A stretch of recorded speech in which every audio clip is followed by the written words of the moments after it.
watching the paint dry definitely isn't fun. So for a change of pace, maybe we should be going outdoors today. It's not going to rain, but the skies are not looking good, right? The colors are not as vibrant as I wanted to.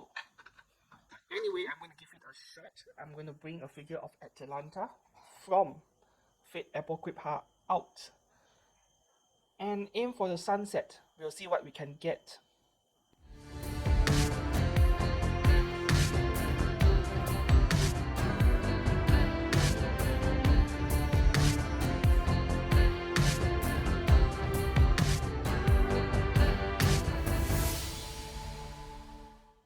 I would have preferred to vlog from the location where I photographed this figure, but it wasn't really possible because I had spent most of my time there scouting for a nice location, a nice local landscape, even though I arrived an hour early. Okay, so by the time I found a suitable spot, I only had around 15 minutes to set up my tripod, my camera, everything, including the figure, before the sun begins to set.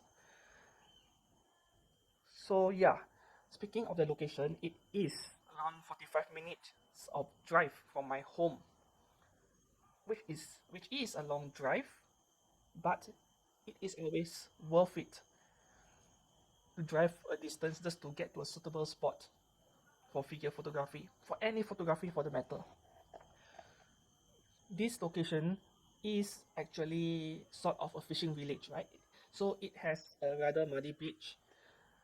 The day where I went happened to be the right day, the right timing at least, because the tide of the sea will be at its lowest at around 8 p.m. at night. So the tide is already quite low even at around 6 p.m.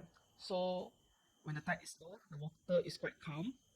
You don't have to worry about endangering your camera from waves, and also perhaps all of your equipment and your figure too. So the water has already receded to an extent where the mud started to crack, right? So this cracked mud texture is what I'm actually going after, because you're going to get very nice foreground from it, right? Cracked ground, cracked mud. I was actually inspired by the opening video of this anime called Recreators, where you could see the main villain, the main antagonist, standing alone in the desert with cracked ground, or a cracked desert of sorts, which looked really appealing to me, and I wanted to do something like that. The mud there was actually very soft, and sometimes if you step on the wrong patch, your leg literally sinks into the mud, sometimes up to your knee level. It happened to me before, but I'm the kind who is always willing to get dirty just to get the shot I want. Yeah, and at one point, a friend happened to be there, and he advised me to borrow a long plank from a nearby villager, a fisherman, so that it would be easier for me to put my foot on the mud. All I did was to take the large Roman structure, right, which is made of polystone, quite heavy, and I drilled a couple of holes on top of it so that I can stick the figure on top of the Roman pillar structure, and I will just shove the whole thing into the mud, and it will be very stable. At one point, I tried to put it into an area with more water, but due to the buoyancy of the water, the structure isn't holding well despite the weight, it's floating back up. So it was kind of a shame, because if I could get more water into the foreground, we are going to get very nice reflections, right? A calm water surface makes for very good reflections. But it's okay, it's better than not capturing any photos at all. After I've set up the structure in the mud, usually I still have to adjust things, switching the angle, the angulation, just to get the best composition on the figure. I had to rotate it around a bit, which is a bit of a chore. After I'm happy with my angulation adjustment of the structure, I would shoot a few photos handheld with my camera, just to get a general idea of what focal length I should be using, what angle should be I aiming for. Should I go really low or somewhere a bit higher? So Atalanta is a figure where she looks really bad when you go too low in it. Yes, low angle looks bad with her, unlike Akemi Homura, which I photographed last year. Right? So I had to go a bit higher, which is fine because I'm very happy with the composition anyway. So once I'm happy with the composition, I will bring a tripod and invert the middle column upside down so that I can mount the camera underneath the tripod for a low angle shot.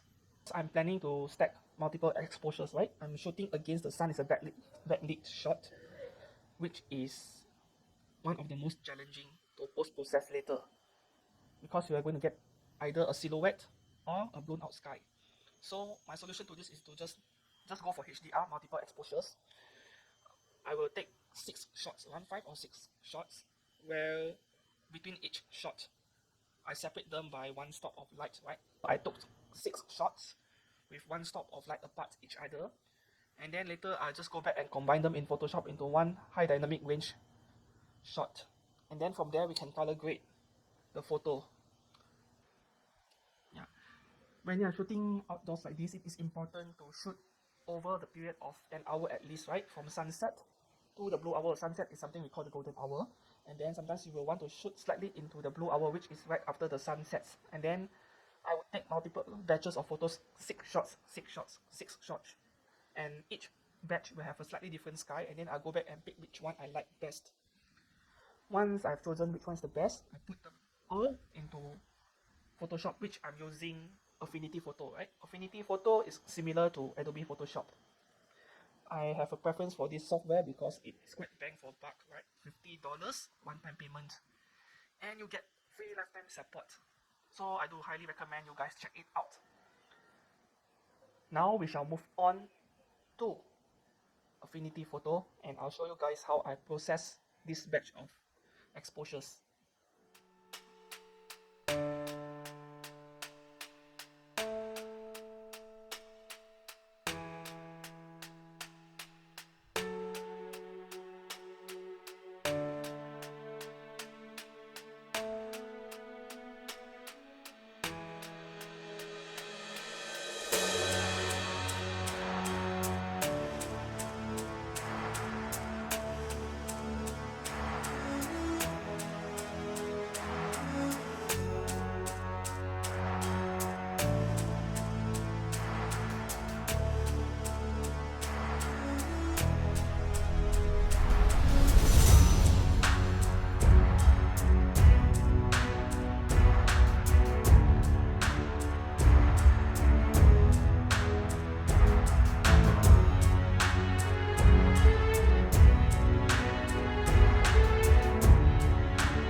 just did, do you guys consider it cheating? I mean, before and after, the shots look so different. But that's the reality, right? Most landscape photographers do the same thing. Everyone has their own methods of processing photos, and I'm not exactly very experienced with outdoor landscape photography. This is my territory. Dioramas indoor studios, this is my territory. But sometimes I want a change of pace, so that's when I go outdoors. Sometimes it is advisable to get out of your comfort zone so that you keep learning something new. So, yeah, that's all for today. Thank you for watching. Please check out my Facebook page, my Instagram, and subscribe to this channel if you like this video. Thank you very much.